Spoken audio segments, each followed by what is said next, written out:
कराची में नस्ला टावर के इनेदाम का काम जारी है। सुप्रीम कोर्ट के चीफ जस्टिस गुलजार अहमद साहब ने नस्ला टावर की मुनद्दिम होने का जो फैसला सुनाया वो अटल है। यहाँ के मुतासरीन ने लाख कहा कि अपने फैसले पर नजर सानी करें, लेकिन चीफ जस्टिस साहब ने कहा कि नस्ला टावर को गिरना ही होगा। इस जैसी दीगर इमारतों के हवाले से भी उनके वाज़े अहकामात हैं। नाज़रीन, एक बहुत अहम मामला यह कि लाखों हजारों लोगों ने अपनी जमा पूंजी, अपनी उम्र भर की कमाई इस तरह के प्रोजेक्ट में वो लगाते हैं ताकि एक छत बना सकें, लेकिन जब इस छत को इनेदाम करने का फैसला सामने आता है तो उसके पीछे सुप्रीम कोर्ट जो वजूहात बयान करती है और उसके नतीजे में जो फैसला देती है वो भी लोगों के सामने है। लेकिन आज इस नस्ला टावर के इनेदाम पर हम मौजूद हैं। मेरे अकब में अगर आप देखें तो इस बिल्डिंग के इनेदाम का काम जारी है। दिन रात मशीनरी लगाई गई है। कमिश्नर कराची को उसके इनेदाम का अमल मुकम्मल करने के बाद जल्द अज जल्द रिपोर्ट जमा कराने के बारे में कहा गया है। मुतासरीन इस बारे में अब भी खदशे का इजहार कर रहे हैं कि जो उनकी जमा पूंजी है उसको वापस कौन करेगा, उनकी जमा पूंजी वापस कैसे आएगी। यह टावर तो गिर जाएगा, उनके सर से छत भी छिन गई, लेकिन उनकी जमा पूंजी वो वापस कैसे आएगी। आबाद ने एहतजाज भी किया, उसका साथ मुतासरीन ने भी दिया, लेकिन साथ ही साथ जो इदारे हैं उन पर अदम एतमाद भी किया जा रहा है आबाद की जानिब से, जो कि तंजीम है कंस्ट्रक्शन करने के लिए या जो एसोसिएशन ऑफ बिल्डर्स है उनका अभी तक का जो दावा सामने आया या जिन तहफ़्फ़ुज़ात का वो इजहार कर रहे हैं कि जो इदारे हैं फिर उन इदारों को भी ठीक होना चाहिए जो कराची में होशुबा इन बिल्डिंग्स की जो तामीरात हैं, नक्शा पास कराने से लेके और तामीरात मुकम्मल होने तक, उन सब के मामले के ऊपर एक ऐसा इदारा बता दिया जाए जिसकी NOC लेने के बाद कोई एतराज़ ना उठे। आज कराची में मौजूद हैं। नस्ला टावर के मुतालिक हम बात करेंगे अपने न्यू न्यूज़ के नुमाइंदगान से, इसके साथ साथ चेयरमैन आबाद से बात करेंगे, साथ ही जो मुतासरीन हैं उनसे बात करने की कोशिश करेंगे। सियासी शख्सियात भी यहाँ पर आ रही हैं, लेकिन सुप्रीम कोर्ट का जो फैसला है वो अटल है। लेकिन वजूहात ये बिल्डिंग की तामीर और इस वक्त क्या कराची में गैर कानूनी तामीरात होने का सिलसिला या गैर कानूनी तौर पर बिल्डिंग्स बनाने का सिलसिला क्या रुक चुका है, या सुप्रीम कोर्ट के इस फैसले के बाद वहां पे कोई फुल स्टॉप लगेगा, कोई हद मुकर्रर होगी। इन सब पर आज बात करेंगे अपने इसी प्रोग्राम में। तो आइए चलते हैं।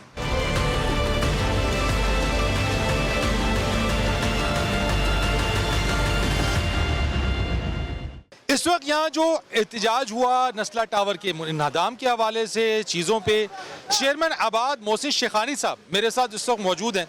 उनसे ज़रा बात करते हैं आबाद को दरपेश मसाइल, क्योंकि जो बिल्डिंग्स जो इनेदाम जिनका हो रहा है या जो उस फैसले की जद में आ रहे हैं उनकी तामीरात के अंदर आबाद के जो मेंबर्स हैं वो शामिल हैं उस चीज़ के अंदर। तो इसीलिए मोहसिन शेखानी यहाँ पे हैं, उनसे बात करते हैं। अस्सलाम वालेकुम सर। वालेकुम सलाम। पहले तो ये बताइएगा कि मेरा जो सवाल कि ये जो एहतजाज हुआ, क्या ये एहतजाज नस्ला टावर के इनेदाम को रोक पाएगा या फिर ये एहतजाज किसी और चीज़ के लिए था? ये बेसिकली एहतजाज किसी और चीज़ के लिए था, ये सिस्टम को इम्प्रूव करने के लिए था। कल हमने अनाउंस किया था रात को जब हमारी कमेटी बैठी कि हम कराची में कारोबार बंद कर देंगे, और सुबह हमने इश्तिहार दिया कि हम कंस्ट्रक्शन एक्टिविटी नहीं करना चाहते। और उसकी वजह यह है कि जो इदारों ने NOC दी है वो NOC की कोई वैल्यू नहीं है, तो फिर ये बिल्डिंगें तो कराची में तोड़ देंगे, लोगों रहती भी बिल्डिंगें तोड़ रहे हैं, तो कैसे होगा। मतलब आप स्टेक होल्डर, आप अपनी बिल्डिंग बनाएं, अप्रूवल्स ले, कब्जा दे दे, 5 साल के बाद अगर कोर्ट उसको बोले तोड़ दें, तो किस तरीके से सर्वाइवल होगी और कहा जाए कि बिल्डर पैसे वापस करेगा। साहब, ये जो आपने इदारे की बात की है, जो परमिशंस देते हैं, आपने सिस्टम को बेहतर बनाने की बात की है, जो एक इदारा सिंध बिल्डिंग कंट्रोल अथॉरिटी है, आप समझते हैं कि इस वक्त इसका सिस्टम जो है वो नाक़िस सिस्टम है? मैं समझता हूँ बिल्कुल नाक़िस सिस्टम है, शहर को तबाह कर दिया है और इलीगल कंस्ट्रक्शन पूरे शहर में वो करवा रही है। शहर वैसे ही तकरीबन 56% आपका कच्ची आबादी पे चला गया है, और मज़ीद जितनी भी एक्टिविटी हो रही है इलीगल कंस्ट्रक्शन की हो रही है। शहर में इलीगल कंस्ट्रक्शन इस पैमाने पे हो रही है कि हम सोच ही नहीं सकते। हर ये कर कौन रहा है मोहसिन साहब? ये यानी कि एक तो आबाद है, क्या आबाद के जो मेंबर्स हैं क्या उन पर भी ये है कि वो भी इलीगल कंस्ट्रक्शन पे उनको मजबूर किया जाता है? देखिए, आबाद के मेंबर वो मेंबर है जो अप्रूवल्स के साथ में आबाद की मेंबरशिप के साथ लेते हैं। आबाद की मेंबरशिप उन प्रोजेक्टों पे होती है जो पब्लिक सेल प्रोजेक्ट होते हैं, उसमें ज़रूरी होती है कि उसके बगैर वो मेंबर हो नहीं सकता। ये वो कंस्ट्रक्शन हो रही है जो 120 गज पे 6 फ्लोर बन रहे हैं, 200 गज पे 8 फ्लोर बन रहे हैं, 80 गज पे 6 फ्लोर बन रहे हैं। गली गली में ये बिल्डिंगें बन रही है, जहाँ घर बने हुए थे उन जगहों पर ये कंस्ट्रक्शन हो। उनका नक्शा पास कैसे हो रहा है मोहसिन साहब? उनका कोई नक्शा पास नहीं होता, वो सिस्टम पे होते हैं, वो हर महीने पैसे हर छत पे दे रहे होते हैं और वो बिल्डिंग कंट्रोल करोड़ों रुपए इससे कमा रही होती है। तो ये आप मुझे बताइए कि फिर क्या ये वो वक्त नहीं आ गया है कि अब इस वक्त नाम लिया जाए, बताया जाए कि जो इदारा जो महकमा इस कंट्रोल अथॉरिटी है, बिल्डिंग कंट्रोल अथॉरिटी, उसका नाम लें, बताएं कि कौन लोग हैं जो इन चीज़ों में मुलव्वस है, ताकि इस तरह की सूरत हाल से तो बचा जा सके। देखिए, इसमें नीचे से लेके सारे ऊपर तक है, खाली बिल्डिंग कंट्रोल नहीं होती, इसमें पुलिस हमारी होती है, उसके बगैर कोई कंस्ट्रक्शन नहीं होती। हमारे जो बल्दियाती इदारे के लोग होते हैं वो सारे शामिल होते हैं, यूटिलिटीज़ जो देते हैं वो इदारे शामिल होते हैं, ये सब मिल के ये काम होता है। यानी आप कह रहे हैं चाय पानी यहाँ सब जाता है? हर जगह जाता है, सब आदमी चाय पानी के बगैर कोई काम नहीं होता। अब चाय पानी नहीं जाता, पूरी पार्टी होती है। तो आप मुझे बताइएगा कि जो बिल्डर इसकी तामीर में थे वो भी आपके आबाद के मेंबर थे? वो आबाद के मेंबर थे हमारे। इसी बिल्डिंग पे हम खड़े हुए हैं। हम इस बिल्डिंग को समझते हैं कि सारे जो भी लीगल फॉर्मेलिटीज़ है पूरी करने के बाद लीगल बिल्डिंग उन्होंने बनाई थी। कोर्ट ने पहले इस पे जब सोमोटो लिया तो ये नाले पे थी, फिर नाले का इशू ख़त्म हुआ, फिर उन्होंने कहा कि इसमें एक्सेस लैंड है, वो इश्यूज़ रोड का ख़त्म हुआ, फिर उन्होंने कहा ये ज़मीन 780 गज लीज़ है और 240 गज या 41 गज ज़मीन इसकी अलॉटमेंट है। तो हम अलॉटमेंट को नहीं मानते, लीज को। भाई वो किसने ज़मीन दी? वो सिंधी मुस्लिम सोसाइटी ने ज़मीन दी। वो तो 1957 की ज़मीन है, हमने तो 2008 में हमारे बिल्डर ने लिया है। तो आप उन लोगों को पकड़े जिन्होंने ये ज़मीन दी है। आप तो कह रहे हैं बिल्डर को हम सज़ा देते, ना इदारों को दी, ना सिंधी मुस्लिम को दी, तो उन लोगों की दी जो ये 5 साल से इस घरों में रह रहे थे। तो मुझे आप बताइएगा कि आपका अगला मुतालबा है क्या? यानी आप कह रहे हैं कि कंस्ट्रक्शन की एक्टिविटी सारी रोक दी गई है, अब कोई कंस्ट्रक्शन नहीं होगी। अब भी आपकी, मुझे जो मेरी इत्तला के मुताबिक 400 फाइलें ऐसी हैं जो अभी भी नक्शा पास होने के लिए रुकी हुई हैं सिंध बिल्डिंग कंट्रोल अथॉरिटी में। प्राइम मिनिस्टर इमरान खान साहब ने ये कही है बात कि मुल्क में जो एम्प्लॉयमेंट है, रोज़गार का एक बहुत बड़ा ज़रिया ये कंस्ट्रक्शन इंडस्ट्री है, और कराची के जो बिल्डर्स हैं जो कंस्ट्रक्शन इंडस्ट्री में अपना रोल प्ले कर रहे हैं, उनका एक कंट्रीब्यूशन है। अगर आप ये रोक देते हैं तो लोगों के रोज़गार मुतासर नहीं होंगे? देखिए, हमारे पास कोई ऑप्शन नहीं है, हम रोकने का हमारा मुतालबा यही है कि हमें भी ऐसा इदारा बताया जाए जहाँ से एक दफ़ा अप्रूवल हो जाए तो कोई इसको डिनाई ना करे। ऐसा तो नहीं है कि आप बिल्डिंग बनाए और कल कोई तोड़ के आपके घर पे आए, आपके बच्चों से बोले कि पैसे दो, तो ये कारोबार तो नहीं है, ये तो जुल्म है। और आप ये देखें कि हम यहाँ खड़े हैं, यहाँ आए हैं, लोगों को अवेयरनेस दे रहे हैं कि हम वो कानून चाहते हैं जिसमें एक दफ़ा अप्रूवल हो और उसके बाद कोई FIA, कोई नैब, कोई इदारा उसमें इंटरफेयर ना करे, और ये इन्वॉल्वमेंट आपके ओवरसीज़ की इन्वेस्टमेंट और कराची के लोगों की इन्वेस्टमेंट या पाकिस्तान के लोगों की इन्वेस्टमेंट सेफ़ हो। हम आज उसलिए खड़े हैं कि कानून बनना चाहिए ऐसा जिसकी वजह से कल कोई प्रॉब्लम ना हो आने वाले हमारे आम आवाम को। लेकिन सिंध बिल्डिंग कंट्रोल अथॉरिटी अगर एक इदारा जो अप्रूवल देता है, अगर कह दिया जाए कि मुस्तकबिल में भी यही अप्रूवल देगा, तो क्या आप अपने प्रोजेक्ट्स को इसी इदारे से अप्रूवल लेने जाएंगे? देखिए, हम उसी सूरत में जब तक लेजिस्लेशन कोई ऐसी ना करें कि जिसमें ये लिखी जाए कि आइंदा कभी ऐसी चीज़ें ना हो, तो ही ये काम हो सकता है। लेजिस्लेशन तो गवर्नमेंट है, वो सिंध गवर्नमेंट हो, जो भी गवर्नमेंट बैठी है उसने लेजिस्लेशन करनी है। आप लेजिस्लेशन करेंगे और तभी बैंक इन्वॉल्व होंगे। आज बैंक फाइनेंस नहीं कर रहा क्योंकि उनके पैसे रिस्क पे होते हैं। आपने अगर इकॉनमी चलानी है, मुल्क चलाना है, तो पॉलिसीज़ आपको बेहतर करनी पड़ेगी, ये करप्शन के माहौल को ख़त्म करना पड़ेगा, वन विंडो ऑपरेशंस करना पड़ेगा। जहाँ जहाँ 11 NOCs हम लेने के बावजूद भी, 17 NOCs लेने के बावजूद भी अगर इन हालात में हम खड़े हैं तो मैं समझते हैं कि हम ख़त्म हो जाएंगे। हम ऐसा काम क्यों करें जिसमें लोगों की इन्वेस्टमेंट रिस्क फैक्टर हो। तो मुझे एक बताइएगा कि जो नस्ला टावर के मुतासिरीन हैं मोहसिन साहब, इनकी रकम की अदायगी के हवाले से कोई प्रॉपर प्रोसीजर, कोई यकीन दहानी कि आपके वो बिल्डर जो हैं उनको पैसे वापस करने की कोई गारंटी दी है उन्होंने? देखिए, वो कहाँ से पैसे देगा? उसूलन देखा जाए। वो बिल्डिंग उसको जो 4 महीने से वो कैंसर उनको हो गया जब से ये केस चल रहा है, और वो अपनी आखिरी स्टेज पे बैठे हुए हैं। लेकिन प्लॉट इसका होगा, रेंटल हमने कुछ डिस्कशन किया, लेकिन ये जिम्मेदारी तो कोर्ट की थी ना, जिन्होंने कोर्ट ने तो कहा कि कमिश्नर कराची बिल्डर के साथ मिलकर इस मामलात को तय कराएं। कमिश्नर कराची से कोई मामला तय हुए? देखिए कोई भी ऐसी बातें अभी तक नहीं हुई। पहले बिल्डिंग तोड़ने से पहले आप कंपनसेशन दे देते तो वो लोग भी तो कहीं जाते, बाद में बिल्डिंग तोड़ देते। मैं कह रहा हूँ कि कंपनसेशन उनको बाहर घसीट के बाहर निकाल दिया और उन लोगों को अपने रिश्तेदारों के घर जाना पड़ा, और उसके बाद आप कह रहे हो कि हम देंगे कंपनसेशन। किसी को इस मुल्क में नहीं मिलता कंपनसेशन। यानी लोग मायूस हो जाएं कि वो कंपनसेशन नहीं मिल सकेगा उन्हें? अभी तक आप देख लीजिए पिछले सारे रिकॉर्ड, वो लोग मायूसी में घूम रहे हैं, लोग बेघर हो रहे हैं। इमरान खान का एक विजन था कि मैं इतने घर बनाऊंगा, यहाँ तो इतने बेघर लोगों को किया जा रहा है। तो पहले तो वो पॉलिसी जिसके घर है उनको तो बेघर ना किया जाए, और कॉम्पनसेशन फेडरल गवर्नमेंट को भी इंटरवीन करना चाहिए, प्रोविंशियल गवर्नमेंट को भी। ये पाकिस्तान के लोग वोट तो आप सबको देते हैं ना, आप फेडरल में बैठे या प्रोविंस में बैठे, ये वोट देने वाले लोग बेचारों को आपने ये हाल कर दिया है कि मैं समझता हूँ कि आइंदा कोई एतमाद ही नहीं करेगा इस इंडस्ट्री पे या किसी भी इंडस्ट्री पे जिसमें गवर्नमेंट की अप्रूवल्स होंगे। लेकिन जहाँ पे अदालती अहकामात हों उसको तो एग्जीक्यूट कराना फिर तो इदारों का काम तो है। देखिए इदारों का काम तो है, हम अदालत के देखिए रिव्यू होता है, ग्राउंड होते हैं, एक ही फैसला होता है जिसमें वन कॉन्स्टिट्यूशन को हम रेगुलाइज करते हैं।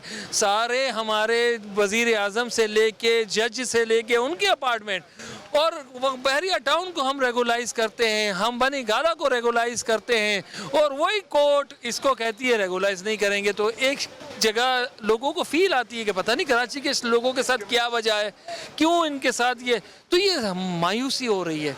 ये बलूचिस्तान जैसा हाल शहर का कराची का, फिर वहीं हम उसको ले जा रहे हैं। तो ये आप उसको बेहतर नहीं करेंगे। इंसाफ का तकाजा बैलेंस है, तो बैलेंस करना पड़ेगा आपको। ठीक है, बहुत शुक्रिया आपका। मोहसिन शेखानी चेयरमैन आबाद अपने ख्यालात का इजहार कर रहे थे। एक ब्रेक लेते हैं, ब्रेक के बाद इस पर मजीद बात करेंगे, कुछ और लोगों से बात करेंगे, जिम्मेदारों से जो मुतासरीन हैं आके, उनसे भी पूछेंगे कि कंपनसेशन के हवाले से क्या कोई उम्मीद की किरण है या वो मायूस हो चुके हैं कि उनकी जो कंपनसेशन, जो उनकी जमा पूंजी थी वो यहीं डूब गई है। एक ब्रेक के बाद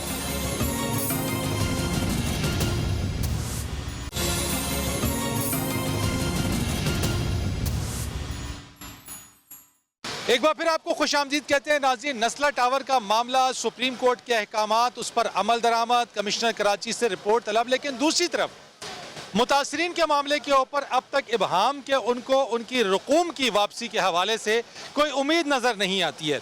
इससे पहले हमने चेयरमैन आबाद से बात की, लेकिन साथ ही साथ साबिक चेयरमैन आबाद हसन बख्शी भी मेरे साथ मौजूद हैं। इनसे भी बात करते हैं, ये प्राइम मिनिस्टर टास्क फोर्स के मेंबर भी रहे हैं। इनसे ज़रा कुछ बातें पूछते हैं। अस्सलाम वालेकुम। वालेकुम अस्सलाम। हसन साहब ये बताइएगा कि ये सब कुछ जो हो रहा है ठीक है, अगर एक सुप्रीम कोर्ट का फैसला है, अदलिया के अहकामात, उसके अहकामात को फॉलो करना और अमल दरामद करना सब के सर आंखों के ऊपर। लेकिन मुझे एक बात बताइए, क्या अब वो वक्त नहीं आ गया है कि वो इदारे जो कि बिल्डिंग कंट्रोल अथॉरिटी जिनकी जिम्मेदारी है उनका नाम लिया जाए और वहाँ उन लोगों को एक्सपोज किया जाए जो चाय पानी के नाम पे नक्शों के पास करने से लेके हर तरह का गैर कानूनी काम चल रहा है जहाँ पे? मेरे ख्याल में ये वक्त वो आ गया है कि हम आज लाइन ड्रॉ करें और आज से पहले जो भी काम हुआ है उसके लिए एक सुप्रीम कोर्ट के जज का कमीशन बनाएं और उसमें ट्रूथ एंड रिकन्सिलिएशन कमीशन हो। हम सच बोलेंगे किस मिनिस्टर ने कितना पैसा लिया है, कौन डीजी कितना पैसा लेता है, कौन डायरेक्टर कितना पैसा लेता है, जायज़ काम का किस तरह लोगों को तबाह और बर्बाद किया जा रहा है। आप कह रहे हैं वजीर भी पैसा लेता है? वजीर भी पैसा लेता है, वजीर का शायद 15% होगा, ऊपर भी जाता है। तो अब वक्त आ गया है, अब चुप रहने का वक्त नहीं है। हसन साहब ये नाम लेंगे सबका अगर ये ट्रुथ कमीशन बन जाए? बिल्कुल, जिस तरह साउथ अफ्रीका में हुआ ना, इसी तरह पाकिस्तान में आज करने की जरूरत है। वरना हम सब के गिरेबानों पे, एक दूसरे की गिरेबानों पे हाथ होंगे, हम झगड़ रहे होंगे और इस मुल्क में कियोस होगा। आज क्या दुनिया में खबर जा रही है कि कारोबारी बिरादरी के साथ ये सुलूक हो रहा है, तो फिर बात जब होनी है तो पूरी बात हो ना, पूरी बात हो ना कि जायज़ काम के क्यों पैसे लिए जाते हैं, कौन कौन मुलव्वस है उसमें, कौन कौन महीना ले रहा है। हम बात करेंगे ना, बात करनी चाहिए। ये वैसे कितना जाता है? आप बात कर रहे हैं कि उसमें कौन कौन इन्वॉल्व है, वैसे कौन कौन से इदारे इन्वॉल्व है? साल का अरबों रुपए रिश्वत में जाता है, अरबों रुपए रिश्वत में जाता है जायज़ काम के, और दूसरे बिल्डिंग कंट्रोल सिर्फ उनको दबाता है जो रेगुलेटेड काम करता है, और जो इलीगल काम करता है उसके तो पार्टनर है वो 40% के पार्टनर हैं, पैसे खाते हैं और वो बनवाते हैं और दस्तखत भी नहीं करते। ये दबाया जाता है जो नस्ला टावर जैसे ये दूसरे लोग 2 साल धक्के खा के बिल्डिंगें बनाते हैं। तो मेरे ख्याल में बात करनी चाहिए और अब सबको एक्सपोज करना चाहिए, वक्त आ गया है, बहुत हो गया। क्या आबाद के प्लेटफॉर्म पे जो बात आपने की है कि अब लाइन ड्रॉ करनी होगी, क्या आबाद आपके चेयरमैन शेखानी साहब ये सब मिलके इस लाएअमल पर क्या स्ट्रैटेजी बनाएंगे, कोई इम्प्लीमेंटेशन करेंगे कि नाम लें, बताएं कि कौन कौन क्या क्या कर रहा है? देखिए, मुझे उम्मीद है कि हमारे चेयरमैन लीड करेंगे और फर्ज करें सारे लोग नहीं आएंगे तो 100 लोग वो आएंगे जो सच बात करेंगे। सुनने की और उस पर एक्शन लेने की ताकत हुकूमत ने और इस्टेब्लिशमेंट ने और इदारों ने दिखानी पड़ेगी। इस तरह नहीं होगा जिस तरह ये हमें ट्रीट कर रहे हैं। क्या इसमें हमारे साथ ऐसे लोग बैठे हैं सामने जो पाकिस्तान के 30 बड़े टैक्स पेयर्स में से हैं, जिनको प्रेसिडेंट साहब शील्ड दे रहे हैं, और ये जो हमारे साथ कर रहे हैं, यहाँ के रेंजर मार रहे हैं आके, यहाँ पुलिस मार रही है आके, किस लिए? हमारे पास कोई असला है, हमारे पास कोई चीज़ें हैं, बंदूक है, कोई गार्ड्स लेके आए हैं? कुछ भी नहीं, सिर्फ आवाज़। ये तो हमारे फंडामेंटल राइट है प्रोटेस्ट करना पीसफुल, बट नहीं। देखिए, बहरिया में कानून अलग, कॉन्स्टिट्यूशनल एवेन्यू पे कानून अलग, और कराची के गरीब आवाम के लिए जी और कराची के आवाम के लिए कानून अलग। एक मुल्क में 3 कानून नहीं चलेंगे। कराची पाकिस्तान का हिस्सा है और इन लोगों को मानना पड़ेगा, और कराची को इंसाफ वैसे ही देना पड़ेगा जैसे मुल्क के दूसरे हिस्सों में दिया जा रहा है। अब मुझे ये बता दीजिएगा कि मुतासरीन अभी भी नाउमीद हैं, उनकी रकम के हवाले से क्या होगा, उनको उनकी डूबी हुई रकम कैसे मिलेगी? हसन साहब, देखिए, आबाद अपना रोल प्ले कर रही है, बिल्डर को बिठा रही है ताकि मुतासरीन को पैसे मिलें। हाउएवर, आबाद की और बिल्डर की एक लिमिटेशन है। एक प्रोजेक्ट हो जाएगा, 2 हो जाएगा, 4 हो जाएगा।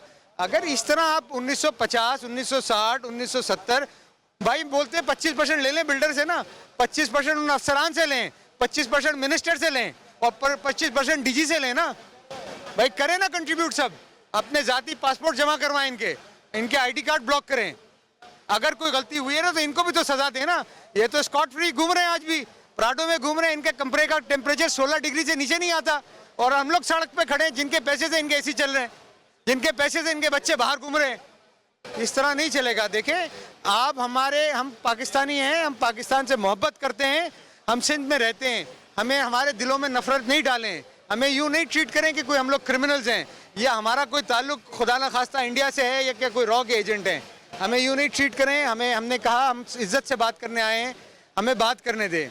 और अगर आप ब्रूट फोर्स यूज़ करेंगे तो फिर तो देखें एक्शन का रिएक्शन होगा, और ये आज यहाँ नहीं रुकेगा, ये आगे बढ़ेगा। क्या ये एहतजाज मजीद बढ़ाने का इरादा है? जी, ये और इंशाल्लाह ताला ये हैदराबाद भी जाएगा, सक्खर भी जाएगा, ये जाएगा लाहौर भी और इस्लामाबाद भी जाएगा।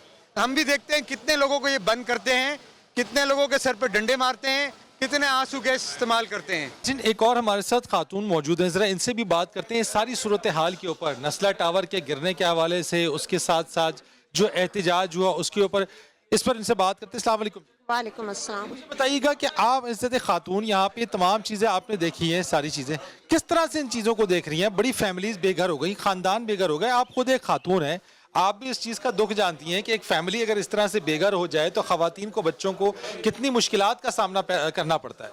जी, मेरा यही कहना है, एज अ एक पाकिस्तानी होने के नाते मेरा ये कहना है कि अगर आप इस तरह से लोगों को बेघर कर रहे हैं, जो लेडीज़ हैं या जो किसी भी आदमी ने किस तरीके से मेहनत करके इन लोगों ने घर बनाए होंगे, अच्छा आप उन आदमियों के बारे में ना सोचें, कम से कम उन औरतों के बारे में तो सोचें जिन्हें आप बेघर करें। वो कहाँ जाएंगे? आज कहीं कोई है महंगाई के इस दौर में कोई ऐसी जगह है जहाँ जाके वो लोग रह सकें, और उनके साथ जवान बच्चियाँ? तो आप इस तरीके से इस तरह सबको बेघर कर रहे हैं। और वज़ीर आज़म साहब कहते हैं कि ये मदीने की रियासत कहाँ है? मदीने की रियासत इस तरीके से औरतों को, लोगों को घरों से निकालना, और ये बिल्डर्स, इन लोगों का सिवाय माना कि इनका काम है कंस्ट्रक्शन का, लेकिन उन लोगों का आप ये तो देखें, उनका अपना कोई मफाद नहीं है नस्ला टावर के अवाम से, उनसे मकीनों से, वो सिर्फ और सिर्फ हमदर्दी में। तो जब अगर ये आबाद के मेंबर्स इन चीज़ों के लिए अगर कर सकते हैं, तो क्या हमारे वज़ीर आज़म की तरफ से कोई बयान, कोई चीज़ आई?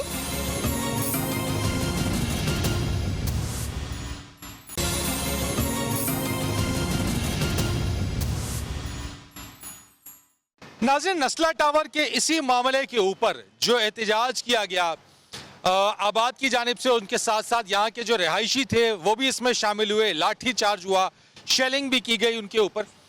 इस सारी सूरत हाल और इस पूरे मामले के ऊपर हम बात करते हैं हमारे न्यूज़ के नुमाइंदे सरफराज कायम खानी।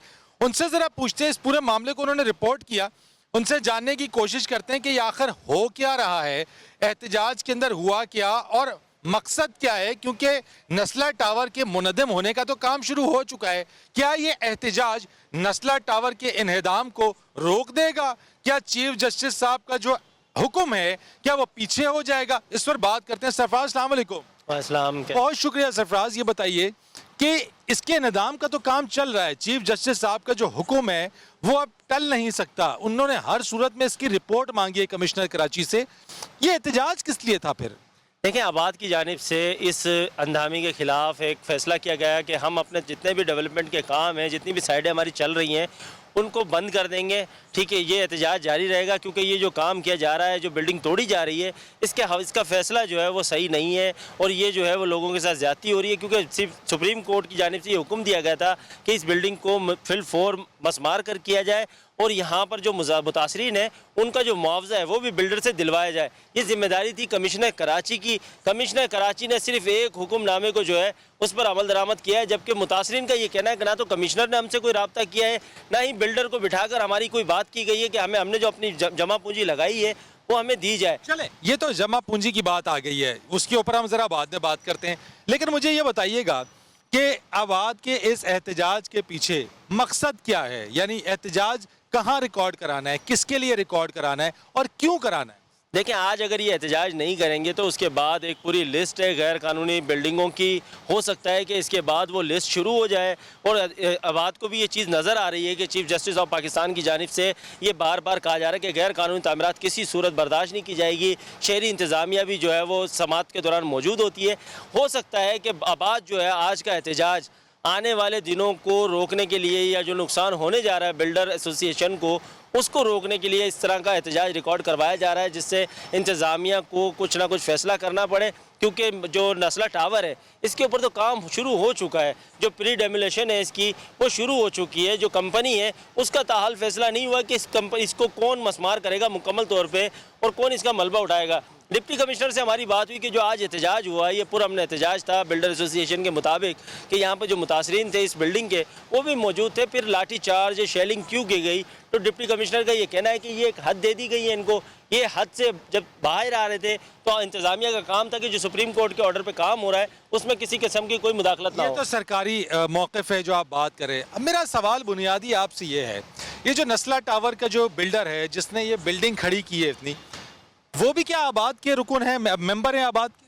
जी बिल्कुल, वो आबाद के रुकन हैं, मेंबर भी हैं और वो जो बिल्डर है वो यहाँ पर मौजूद भी रहे, रिहायशियों से राब्ते में भी रहे। ऐसा होता है कि गैर कानूनी तामीरात जो होती है उसमें बिल्डर फ़रार हो जाता है। बिल्डिंग के ऊपर कोई भी मसला आता है तो बिल्डर सबसे पहले फ़रार होता है, लेकिन ये बिल्डर हमें यहाँ नज़र आया और ये इसके सिर्फ यही नहीं बल्कि तिजोरी हाइट्स जो है उसको भी मसमार किया जा रहा है। और उसके जो बिल्डर हैं वो भी आबाद के मेंबर हैं? वो भी आबाद के मेंबर हैं, वो यहाँ मौजूद थे आज एहतजाज में। ना सिर्फ आबाद के मेंबर बल्कि इस शोबे से जितने भी लोग ताल्लुक़ रखते हैं वो सब यहाँ पर मौजूद थे और अपना एहतजाज रिकॉर्ड करा रहे थे, इज़हार यकजहती कर रहे थे यहाँ पर। तो मुझे एक बात बताइए कि जिस वक्त इस बिल्डिंग को बनाने का जब आगाज़ हुआ था, मैं पहले की बात कर रहा हूँ क्योंकि उसके ऊपर तो फिर चीफ जस्टिस साहब ने कराची वाले मामले के ऊपर नोटिस लिया और वो हेयरिंग्स भी चल रही हैं, उस वक्त क्या आबाद के ये रुकन मेंबर्स को जिनकी ये तामीरात हैं, जिनको डिमोलिश कर दिया गया या जिनको ये ख़तरा है कि उनकी तामीरात भी मुस्तकबिल में जाके जो है वो इस जद में आ जाएंगी, उनको नहीं मालूम था कि ये गैर कानूनी तौर पर यह अमल उनका है या वो लाइल्म थे इन चीज़ों से?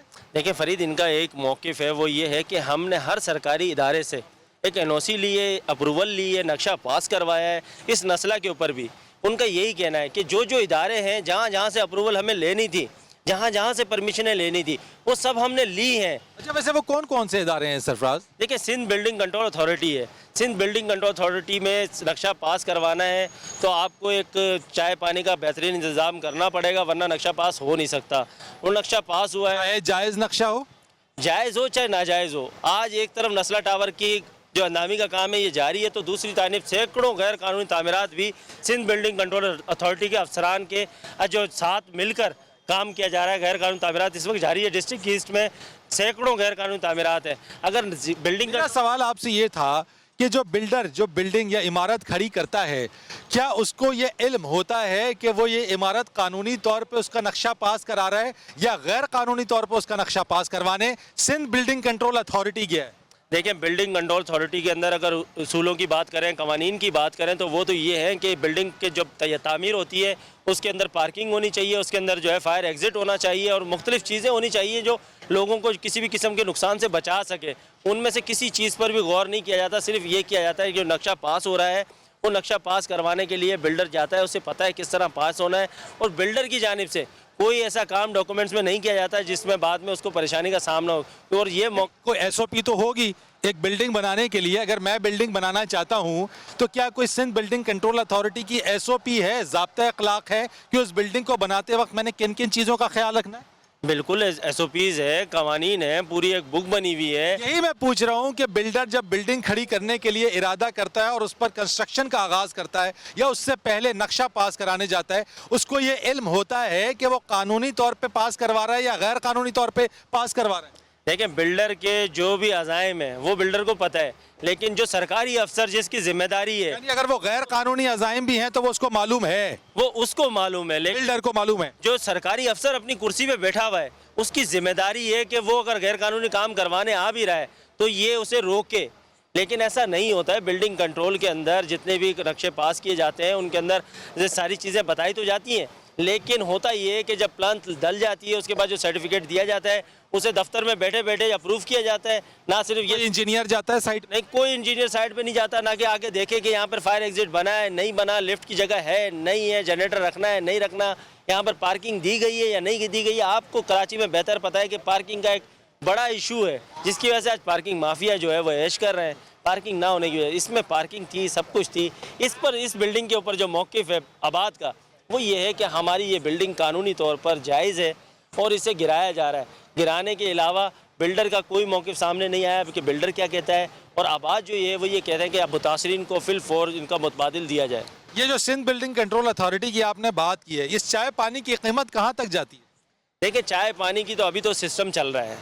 जो सिस्टम है सिंध बिल्डिंग कंट्रोल अथॉरिटी में, इनका माहाना फिक्स है कि कितने इनको देने, 5 करोड़, 30 लाख, 50 लाख, 90 लाख, 1 करोड़, 2 करोड़, मुख्तलिफ इलाके, मुख्तलिफ टाउन। इस वक्त कौन से इलाके से सबसे ज़्यादा तेज़ी के साथ इस सिस्टम के अंदर सिंध बिल्डिंग कंट्रोल अथॉरिटी से नक्शे पास हो रहे हैं जो कि गैर कानूनी? देखिए, नक्शे पास गैर कानूनी, जब सिस्टम पे काम होता है तो फिर नक्शा पास कराने की ज़रूरत नहीं है आपको।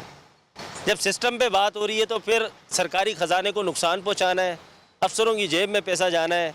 अफसर जो है वो उसकी सिर्फ इजाज़त देंगे, सिस्टम के तहत कुछ इमारत बन रही है तो उसका नंबर नोट कर लिया जाता है, ठीक है, और उसके बाद उसके खिलाफ कोई कार्रवाई सिंध बिल्डिंग कंट्रोल अथॉरिटी नहीं तो करता इस है। वक्त ये काम कहाँ कहाँ पे चल रहा है? इन तामीरात या इनमें नक्शे कहाँ से सबसे ज़्यादा पास हो रहे हैं? और सिंध बिल्डिंग कंट्रोल अथॉरिटी में चाय पानी का सिस्टम जो है वो तेज़ी से जारी है इस सब चीज़ों के बावजूद? इन सब चीज़ों के बावजूद जो कानूनी तौर पर अगर कोई रेजिडेंशियल अपने घर का नक्शा भी पास करवाने जाएगा तो भी उसको चाय पानी देना पड़ेगा, ठीक है। जो गैर कानूनी करवाने जा रहा है वो तो इस तैयारी के साथ जा रहा है कि वो तो उसने तो काम ही चाय पानी पे करवाना है। इस वक्त डिस्ट्रिक्ट ईस्ट मरकज़ बना हुआ है गैर कानूनी तामीरात का, ठीक है, वहाँ पर एक सिस्टम चल रहा है। उस सिस्टम के तहत गैर कानूनी तामीरात उरूज पर है। तमाम जो पोर्शन माफिया है वो रातों रात जो है वो ये इस कामों में लगे हुए, 24 घंटे ये काम चल रहा है। कोई ये चेक नहीं कर रहा कि कल को ये बिल्डिंग गिरती है तो कितने लोग इसके नीचे, मलबे के नीचे दबके मरेंगे। बाद में सियासत और अफसोस जो है वो तो होता ही होता है, लेकिन फिल वक्त कोई चेक करने वाला नहीं है। तो हुकूमत सिंध के इल्म में ये बातें हैं कि सिंध बिल्डिंग कंट्रोल अथॉरिटी में क्या कुछ हो रहा है? देखें, न्यूज़ की हर चीज़ उन्हें पता होती है, हम उसको रिपोर्ट करते रहे हैं। हुकूमत सिंध जो है बाहर से एक बंदा ला कर सरबरा तैनात करते हैं सिंध बिल्डिंग कंट्रोल अथॉरिटी में, उसकी क्या वजह है? बिल्डिंग कंट्रोल के अंदर जो अफसरान हैं, जो ADG हैं, जो सीनियर अफसरान हैं, उनको तैनात नहीं किया जाता बल्कि बाहर से किसी को ला कर वहाँ पर बिठाया जाता है। अभी भी आबाद के जो जितने भी कोई इस वक्त भी जो DG मौजूद हैं, सलीम रज़ा खोड़ो साहब, इन्होंने सारा काम बंद किया हुआ है।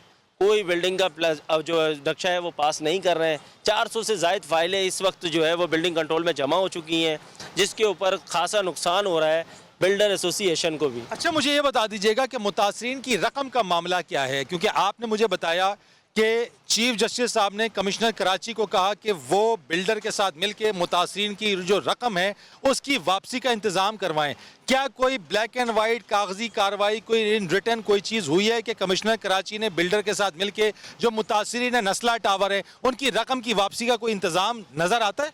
देखें, अगर ऐसा कुछ हुआ होता तो आज एहतजाज में लाठीचार्ज के अंदर मुतासरीन मौजूद नहीं होते, ठीक है। लेकिन जब भी हमारी मुतासरीन से बात हुई, अंदामी से पहले भी और बाद में भी, उनका यही कहना था कि हमारा कोई पुरसाने हाल नहीं है, कोई हमें नहीं पूछ रहा, ना किसी ने हमें ये कहा है कि हमने जो रकम इसमें लगाई है वो हमें कैसे वापस मिलेगी।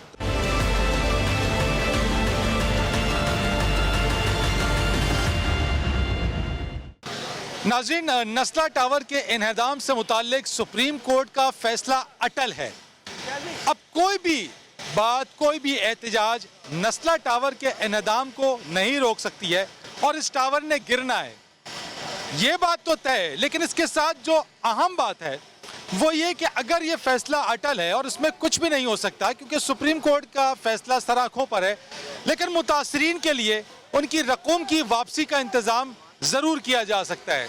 आज इस प्रोग्राम में हमने वजूहात जानने की कोशिश की, आबाद का मौक़िफ़ लिया और जो मुतासरीन जिन मुश्किलात और जिस कर्ब से गुजर रहे हैं उसके ऊपर हमने बात करने की कोशिश की कि इदारे, अगर ऐसा इदारा बना दिया जाए जो अप्रूवल या जिसकी एनओसी से इमारतों की तामीर हो और बाद अज़ा किसी भी इमारत को गैर कानूनी करार देकर उसका इन्हदाम का फैसला ना सामने आए, और दूसरी तरफ जो मुतासरा है नस्ला टावर के, उनकी रकूम के लिए अगर मुनासिब बंदोबस्त किया जाए और इस बात को यकीनी बनाया जाए कि उनकी रकूम वापस मिल जाए, जो उनकी जमा पूंजी है वो वापस मिल जाए, तो यकीनन कुछ आंसू उनके पूछ सकते हैं। फरीद रईस को इजाज़त दीजिए, अल्लाह हाफिज़।